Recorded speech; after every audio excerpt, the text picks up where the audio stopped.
If you don't love what you're doing, why are you doing it? What is your why? Why are you in this industry? You should be able to explain why you do what you do to a 5-year-old and why you love it, right? If you can't explain that, leave, do something else.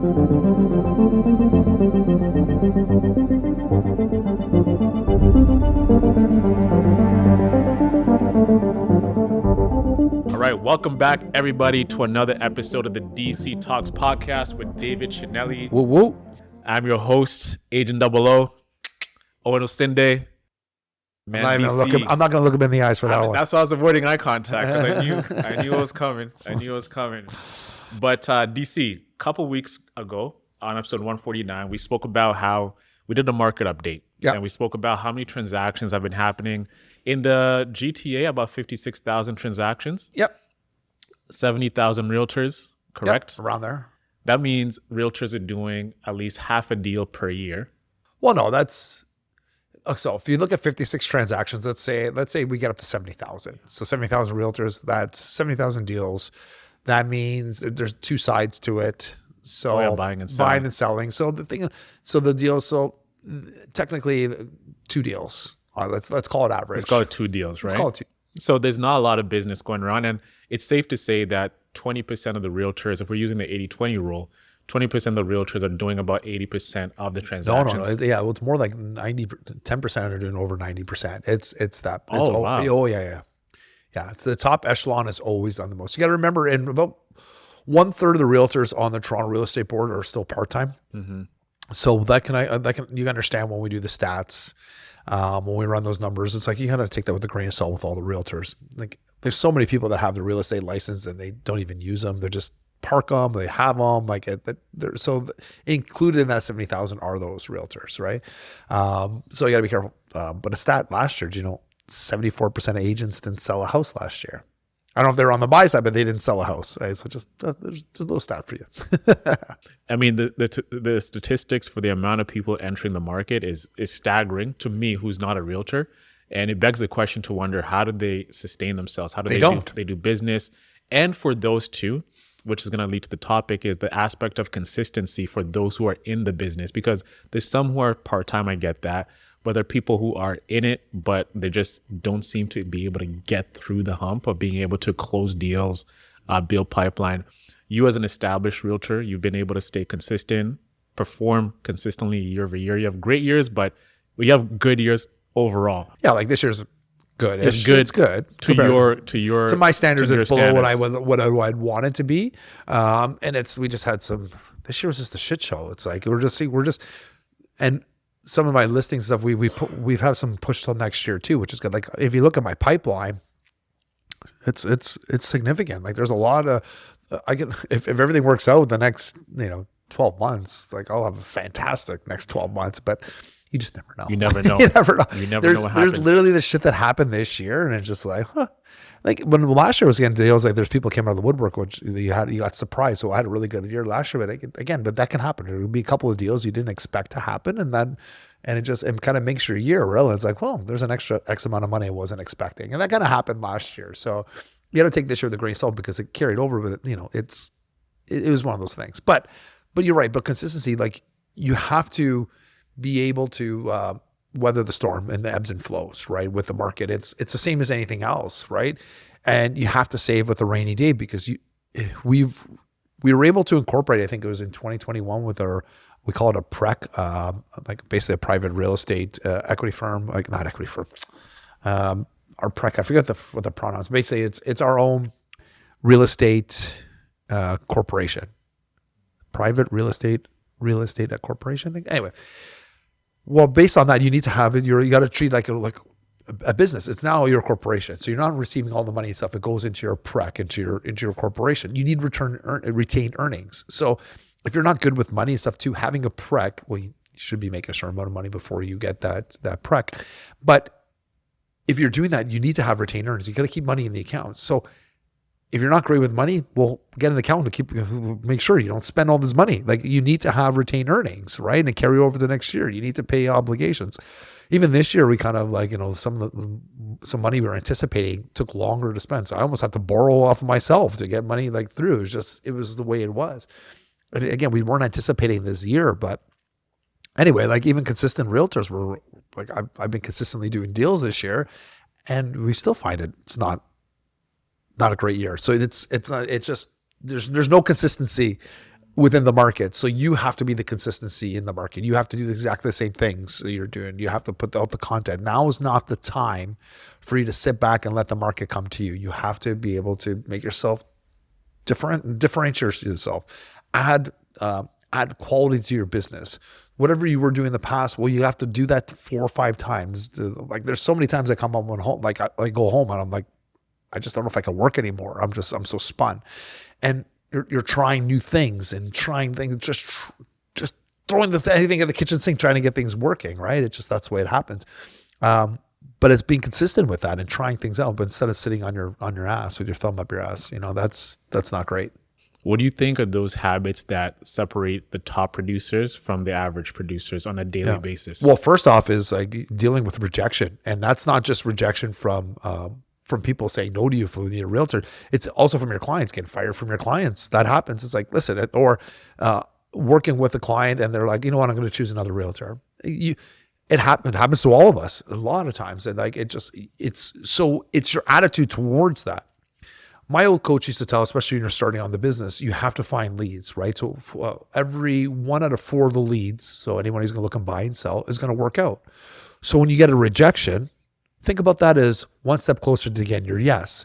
You need 3 no's. Okay, you already got your 1 no. There's only 2 more to get. Think within that, you're going to get your yes. So try to find the no's. Try to find the rejection instead of looking at it as a negative thing, because that'll keep you consistent. I find there's so many realtors that they get deflated when their family member chooses another realtor. I'm like, well, prove them wrong. Do something. List the house next door to them. Say, look, you could have had this. This is like, like kill them with kindness. So I find that there's a lot of negative things that can happen in the world, especially in the real estate business. Like, and this year we've had a lot of negative things happen. Chris Kukoc is in the back right now. We were having a quote unquote race, not a race, like a tally, like who's going to win how many mutual releases.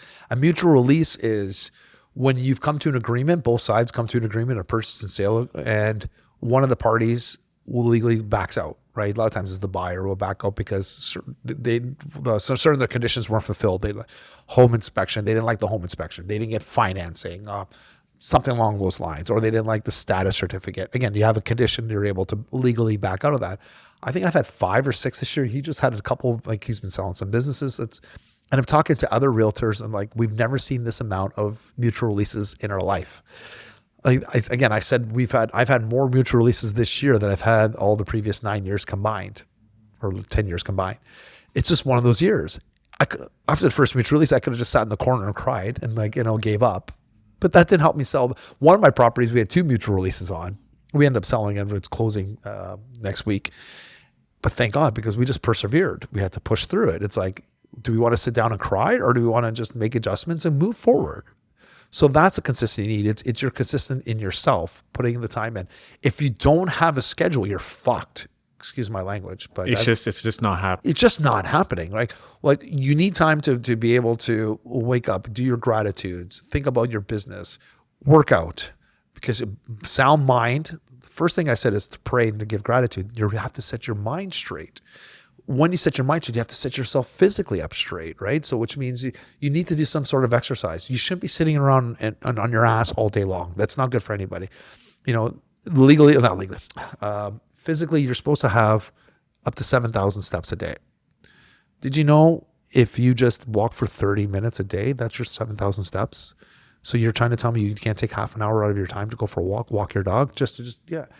Movement. Your brain needs movement. If you sit at your house, if you don't do gratitude, if you don't work out, if you don't exercise, walk your dog, if you don't clear your head, those negative thoughts are going to intrude. And that's going to affect your business. So you can say, well, how are realtors not being consistent? Well, what's your attitude towards this market? If you're coming in listening to all the negative news, it's going to play out in your business. Your job to your clients is to be the beacon and to look through the mess and say, here's what's happening in the market. Here's where I can help you. If you're thinking about all this negative stuff, how are you going to help your clients? You can't even help yourself. So consistency, like figure out what your schedule is. Who are you talking to? You have to be able to do this stuff in the hard market. That's what I say you push forward. Like this year we hired like a YouTube specialist. It didn't work out. We're going to revamp because the market was different, but we tried something YouTube ads. We're testing the market now, right? We're trying to do some different stuff with PR, blogs, other things like that. We're trying to do stuff that's maybe like not necessarily my wheelhouse, but it's there. We're trying stuff with AI, like try it. You push the envelope, Dan. Yeah. Exactly. But my schedule allows me, even though I'm trying new stuff, my regular schedule does not change. Wake up, feed the cats. We'll go to the bathroom in there. Feed the cats. Pray with Chris and my mom to read the Bible. Give gratitude. Work out. Start your business day. Monday to Friday, every single day. Work in, work out. That tells me I'm going to work. Right? So I'm trying to try to eat healthy. Like, don't let those negative thoughts introduce into your brain. Post. Social media is now your website, right? It's your business. I had this, our friend Wojtek, and I talked to Wojtek about this. I'm like, Wojtek, I told people you come to my Tuesday meetings, which I mentor the other agents. And some comments are like, oh, he's still in real estate? I've been trying to get him to post. Like, we have stuff from our office post. I'm like, just post something. Like, show your people that you even care real estate. Sometimes like you just got to show people that, like who you are. Yeah, exactly. You're alive. And I said, listen, it doesn't always have to be real estate because people get bored on Instagram and just looking at real estate stuff. Show your family, show your kids. Dude, he's amazing at photography. I'm like, yes, great work. Add that in there. Say, this is my passion, right? So be active. You can door knock, you can do that kind of stuff, but figure out what your niche is. But I still think doesn't matter what you're doing to get business, you need to have some sort of online presence. And why is that? Well, there's a reason for that. And I would say if you're not using social media, you're not doing your clients a service. Since 2018, we're on our phone more than we're doing any other activity out there.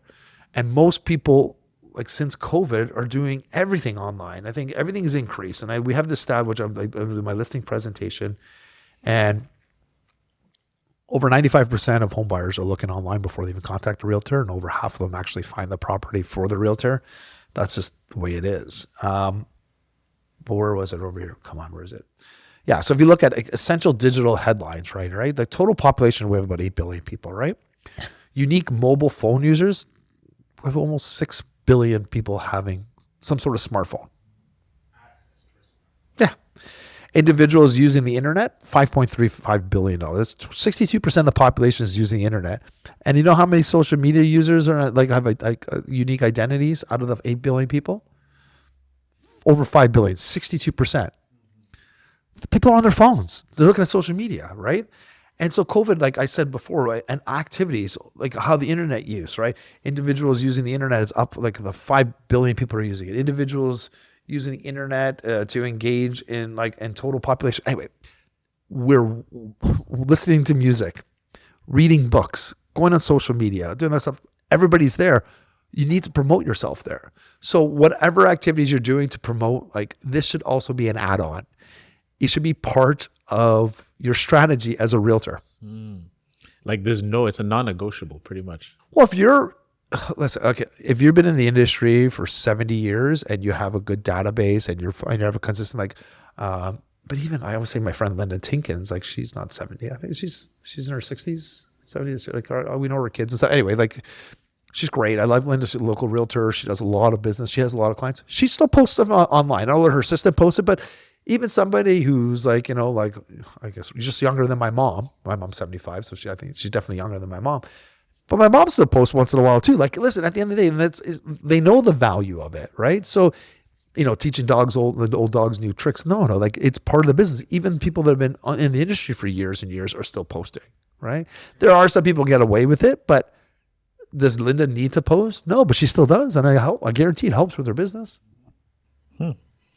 You need to post. I know it's like getting with the spirit of the time. It's like you can't run away from it, even if it's like once or twice, like once a week, even just to show that you're active. I try to post at least something. Well, I post at least 1 to 3 things a day, sometimes 5. Sometimes it gets too much, but sometimes I just can't help but share stuff. I'm like, I want to share this, I want to share that. I don't know if it's helping myself, but I'm active. I'm doing stuff. I'm trying to promote my listings. I'm trying to show people who I am. There's just. It's because you love what you do. Like I know you love the process. You love the game. Yeah, you love the industry. And I feel some people get in the industry with the wrong intentions. And one thing I wanted to ask you is like, what do you think these new realtors underestimate when they come into the industry? How hard it is. I think we've talked about this before. First, if you're not promoting yourself, no one's else going to do it for you. Like you can put your face on a bench, you can put it on a bus, but people aren't going to call you because of that. Like you have to promote yourself, right? Like what are you doing to differentiate yourself? Like how are you getting yourself out there? Like that is a huge, huge point that people don't get. Like you just don't get your real estate license, and then all of a sudden all your family friends are going to start calling you. No, you have to activate people in their mind that you're looking for business.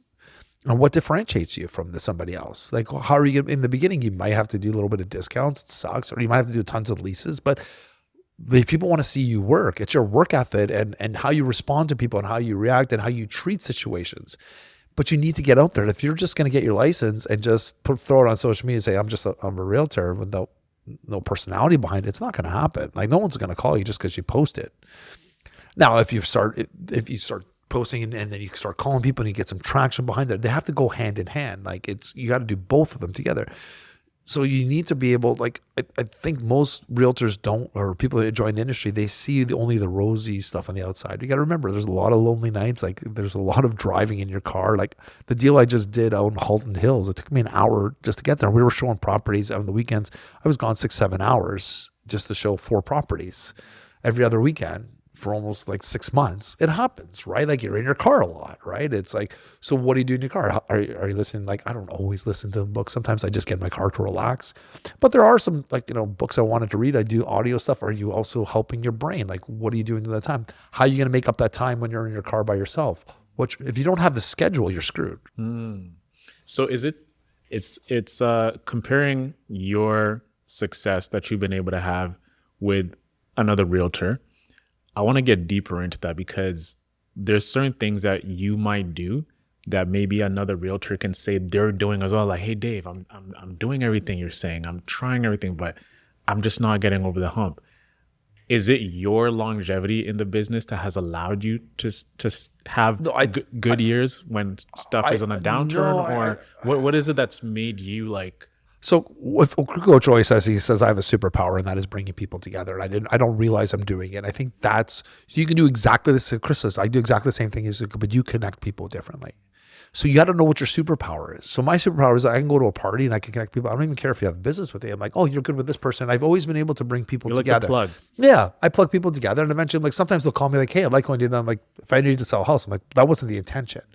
So I think that's a huge part of it. If you have a solid heart and you're not doing it just to get business, like, sure, you'll do things. Hey, like, we'll meet some people and be nice and stuff too. But if you're generally there to help people, I think that comes through.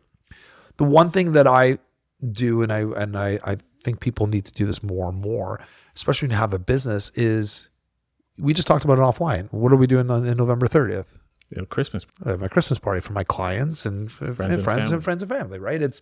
I do that every year. I don't just do Christmas. We do the Mother's Day mimosas and manicures here, and cigar night. We do the cigar night for Easter. We do Easter egg hunt at a hall and stuff. We do all that kind of stuff. But why do we do that? I do that for a number of reasons. One, it keeps you consistent in my mind that I'm thinking of you.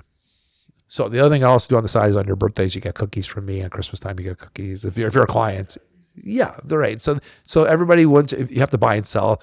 Leases, unfortunately, it doesn't make as much sense. But we already have like a huge database with my sales, right?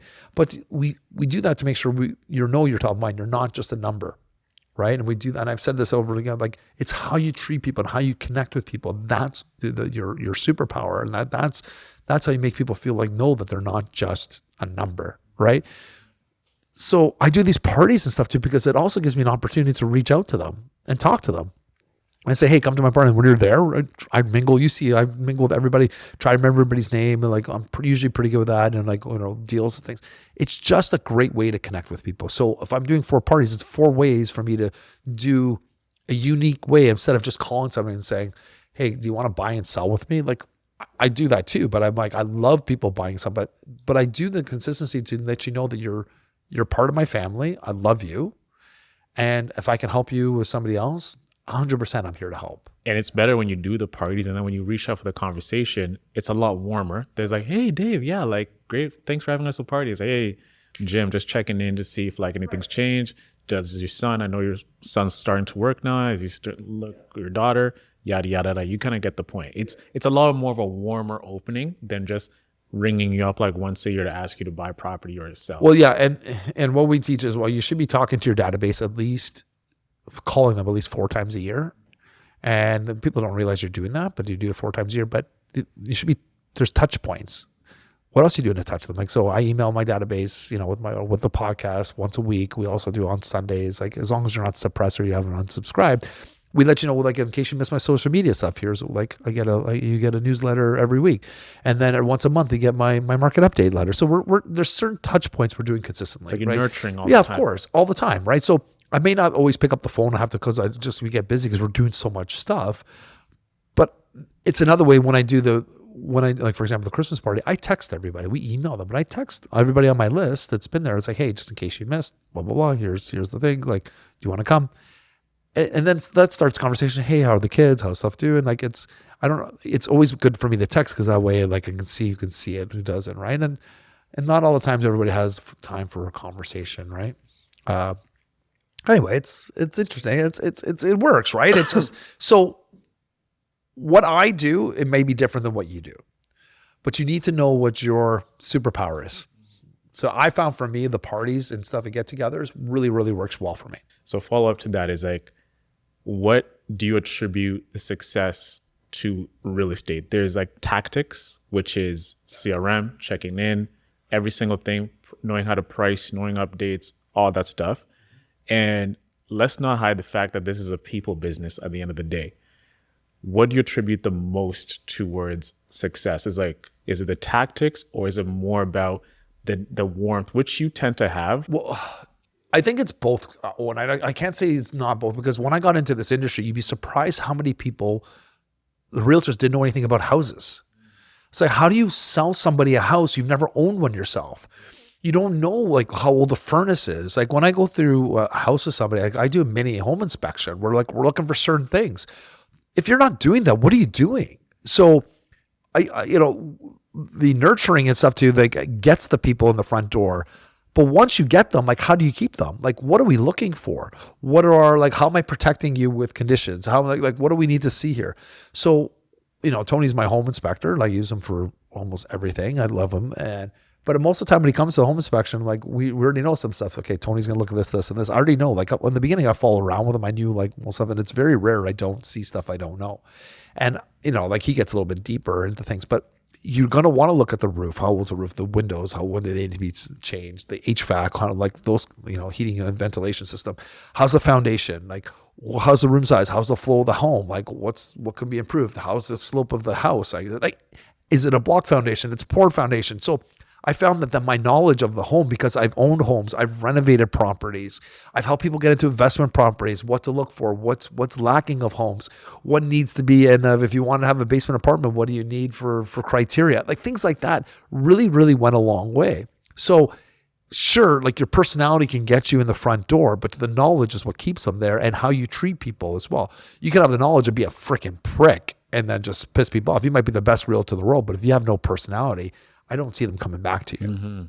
Do you feel like a lot of realtors, when they come in the market, their timeline to acquire that knowledge, it's going to take maybe let's say a year to really get a good grasp of it. And they might give up too soon without really becoming. People give up all the time. They give up because you stuck it through, and now you're reaping the rewards over your database, your clients, and everything that you've been able to do. Like, momentum builds on momentum. I, as an outsider, I can say, like, I think they're giving up too soon, because to wrap your mind around the knowledge of the numbers, the industry, and everything, and maybe not even have sold. But you also got to understand, like, sometimes the money runs out. Yeah. And, like, you're forced. You sometimes, like, because we've had the slowest market we've had in like 3 decades right now, right? We just said we had 53,000 sales. Like, we were looking at COVID, that would have been a quarter. You would have done all those deals in a quarter. Like, we had 120,000 sales in 2021, right? Like, so when you look at that, people are making money hand over fist, right? And then all of a sudden now it's scarce. So yes, sometimes it may be consistency, but sometimes, especially for new realtors that don't have that cushion, like they might run out of money. So if they're not building momentum, you can see the negativity kind of sneaking in. Now, a lot of brokerages, believe it or not, will lend you money. They will. They're like most of they will. You have to pay a little bit higher. Of course, you have to pay it back, but the interest rate may not be favorable. But they can garnish your pay, right? So when you make money, like there may be like an outstanding amount, right?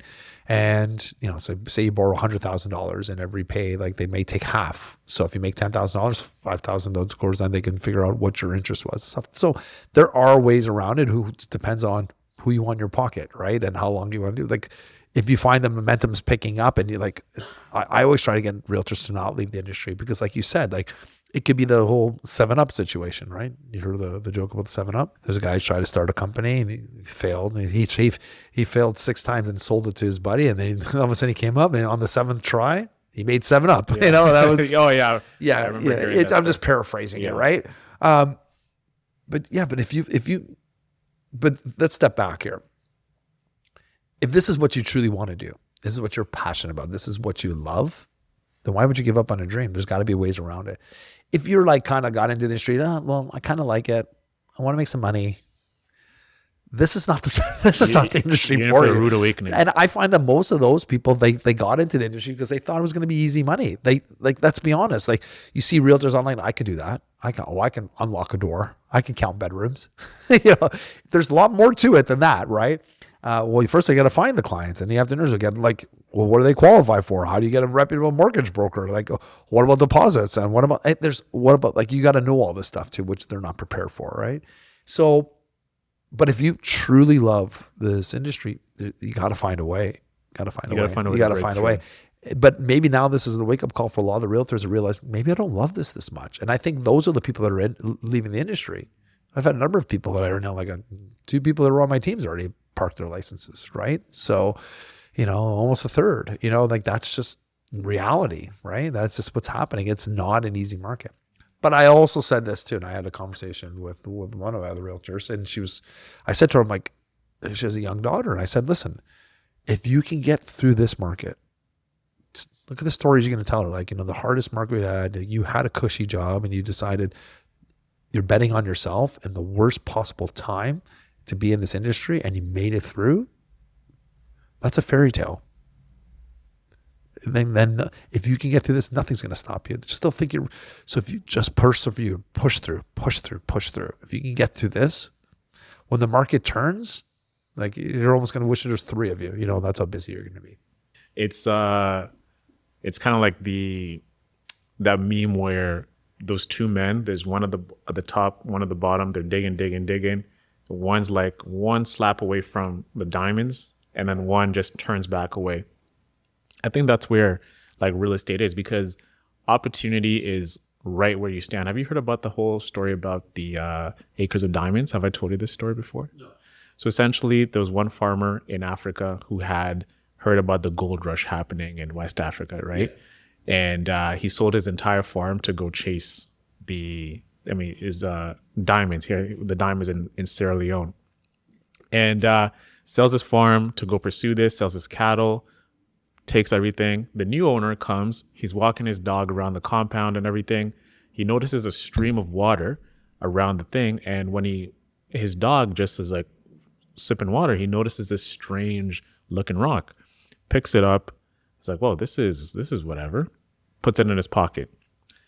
Weeks go by, walks further down where things are. He notices a similar rock. He's like, man, like this is like a unrefined looking type of diamond.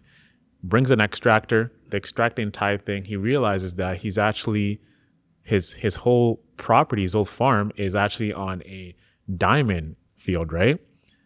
This guy gets rich overnight. And the whole aspect of this story is that opportunity is right where you stand at the moment. I could be like 2 degrees of separation from you, from like a contact that could open up the world to me. That would be whatever, where I think maybe I need to go to New York. I need to go to LA, these popular major cities where quote unquote opportunity is rampant. But from a biblical perspective, you're always sitting on your own acres of diamonds, because if you open up your mind, if you renew your mind to look at where the opportunity is, you see it's like right where you're standing, right? I can talk to Isaac real quick. I'm like, hey, like, what do you think about this? And he's like, yeah, he can open a breakthrough for me. So the idea is you're never really chasing opportunity in the distance, but it's always right where you're standing. And real estate is the same thing too. Same thing you're doing right here. You're opening up these conversations. You're opening up this party. You're doing these cigar nights. Nothing might come out of it over the next couple months, but let's say Sherry, who was at the party, speaks to so-and-so, go talk to Dave. That person opens up a whole new line of business for you. So you're always just that actually happened. One of the parties we were just at, like they had another realtor. We were talking like, and one of the sisters was like, you should be using Dave. Like it's on Oshawa. And we're like, so she literally called me last week. She goes, do you work on Oshawa? I'm like, yeah, I sell in Oshawa. Like that's what I do. She goes, okay, we sell our house. I said, absolutely. Like no questions. Like, so we're going to wait till the new year. But anyway, it's like, just because we had the conversation, I wasn't pushing myself. All I said to her was like, because we're out there too, I've worked with the other family members. And I said, listen, if you ever need me, even a second opinion, just call me. And I say that all the time, guys, DM me for a reason. Like I'm here to answer questions, right? Like you don't necessarily, I have people messaging me. I have other realtors messaging, hey, well, how's the strategy? Like, what should I do with this? So I'm like, I help them. I'm a big proponent of helping people. And regardless, obviously I want to sell your home. I wish I could sell all your homes. I've said this over and over again, but if you need help and stuff too, and just want some guidance, sure. Like I'll help you with that too. Like, yeah, obviously. Right. But I always ask the question, like, why'd you hire a realtor then if they don't have the answers? Right. Yeah. Yeah. I get it. Yeah. And I was actually going to ask you that about next is that, do you think a lot of realtors overcomplicate the strategy instead of just sticking to one thing? They don't. What do you mean overcomplicate? Like overcomplicated, they might try social media and they might not see it. And then they just, this isn't working. Let me go to ads. Oh, that's not working. Let me try this. Yes. And they don't really see things through to really see the results. Well, 100% happens all the time. Like Chris and I talk about that all the time. He stepped away from doing some YouTube stuff because he was just consuming and he wasn't enjoying it. And so he wanted to focus on certain things. Like you got to know that too. Like you could try new, like I said, you can try new stuff, but give it a chance, right? Let it like simmer, right? Like, and don't just try something new every day and think, well, it didn't work after the first time I tried. I'm like, yeah, no shit. You have to nurture every kind of, like new adventure, right? Hey, there might be something you might post or something you might do that you might get immediate results of, which is great, but that doesn't happen all the time, right? Sometimes it's a slow burn. So if you're doing things right with the right intentions, it'll work. Yeah. As we're towards wrapping up, one of things that I'm noticing within this chat is like loving the game, loving the process, loving the industry, and knowing why you're doing this. Do you think that is the fuel to having the stamina to endure? It has to be. It has. If you don't love what you're doing, why are you doing it? Right? Like, listen, like what is your why? Why are you in this industry? If you can't answer that question, you should be able to explain why you do what you do to a 5-year-old and why you love it. Right? If you can't explain that, leave, do something else. And also be pure, sit down and talk to yourself. If your only goal, I don't care what it is just to make money. And I've said this a million times, like this is not the right industry for you, right? It's just, it's too grueling. It's like, there's get rich schemes all left and right. Go invest in crypto, like do something else. But yeah, you have to love the game. Like that gives you longevity in any kind of career you're doing, right? And again, I don't always agree to the, like you love what you're doing and it'll never feel like you work a day in your life. That's bullshit. I work every single day and it feels like it's work, but I like the process. I understand it's work, right? Like there's sometimes it's in there and I'm like, I'll try to relax, watch TV, and there's something I just need to do this. I need to get up. There's other times I need to step away from it. Also, don't get burnt out. So you also need to have purposeful breaks in there too, so you can enjoy the process. If you're not allowing your body to rest, sleep is a big thing. If you're not letting your body and your mind to rest, you're not doing anybody any good and you're going to get burnt out. And I don't care how much you love this industry, how much you love the process. But if you don't sleep, if you don't rest, you're screwed. Last question for those new realtors considering coming into the market in 2026. It's been a rough year, 2025, as you said it. If you're getting in the industry now, you must love the game. Yeah. That's all I'm saying. What are those 3 things you can leave with those people? Like, I'm thinking about career switch coming to 2026, and real estate is one of those. I don't make this into like a good. So 3 things. Do you have enough money to go without a paycheck for a year? Mm-hmm. Can you live off of that? Mm-hmm. Right. Number 2, like how you differentiate yourself, like who you aligning yourself with, right? To differentiate like yourself. So the brokerage is the biggest thing. So what brokerage are you aligning? Especially if you're a new realtor, you need to align with a brokerage that won't be stealing money like iPro was doing, and then you're screwed and have to start all over again. That's not great. So make sure you have a reputable company that helps you. It's involved in your business, will help you develop your business. And the third thing I've said over and over again, gets a sort of coach, mentor, or team, because in order for you to differentiate yourself and to be able to grow with that industry, you need to have somebody to guide you along the way. Like, you're not inventing the wheel. Like, if you're starting, I started off, I didn't know where to start, and the brokerage helped me a little, and they also set me up with a whole bunch of coaches, and I ended up going with Rob Vivian, the one coach I liked, because I liked the psychological aspect. I didn't like some of the stuff he was doing. You're not gonna love every coach, but I didn't want to do the team thing. That's also not where mentorship. I went with the coach, and that showed me a lot. It really, really helped. But again, you're not inventing the wheel, but if you can know the coach, know the basics and how to sell and how to get leads and all that, then you can differentiate yourself in there. But if you don't have the fundamentals in there, if you don't have the money to be able to sustain yourself, you're going to be miserable. You're not going to be in the industry very long. So you have a line of credit, a lot of cash, a family member, Living a sugar home. daddy. If you don't have that, it's going to be very difficult, especially in the next year. And I said, if you don't have a good brokerage that helps you with your business, you're all on your own. You're on an island. And that coincides with the coach and stuff too, because you need enough money to pay for the coach and have everything all kind of work all together. Those things will really help you set up a success. Well said. Ladies and gentlemen, if you're thinking about becoming a realtor, DC DMs are open. They can message you with any questions. Yeah, I love it. Yeah. Email DMs are open. Let us know your thoughts. Let us know what you think about the episode. Other than that, make sure to like, comment, share, and subscribe to the channel. We'll be coming up with more content over the next couple of weeks. Stay tuned, and thanks for supporting so far. We'll see you next Tuesday. Peace. Peace out.